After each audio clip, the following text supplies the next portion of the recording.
So, good day, ma'am. This is the article I choose, Quality Before the Law.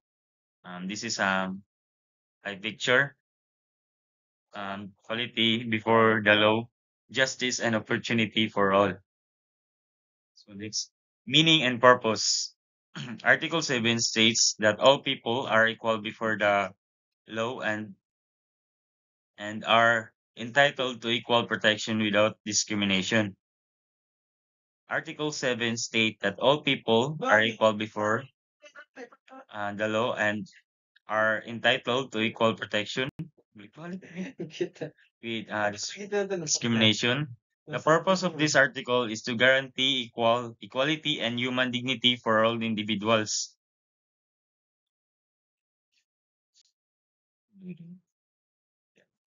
Historical violations, Jim Crow laws. And the United States from the late um, 80s to the mid 90s, Jim Crow laws enforced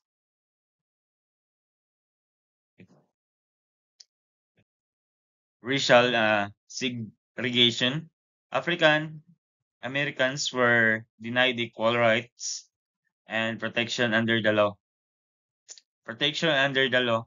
Segregated schools and public facilities, unfair trials, and harsher punishment, violence against black citizens, often authorities. 1 minute. So this is an example of pictures for our Article 7. Example, Rosa Parks, 1955. Rosa Parks, an African American woman, was arrested in Mont, Mont, Montgomery, Montgomery, Alabama, for refusing to give up her bus seat to a white passenger. Her arrest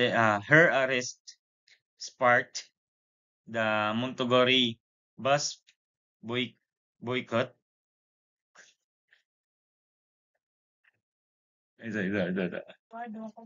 And brought global attention to racial injustice. This case showed how laws at the time discriminated based on a race violation article promise of equality before the law.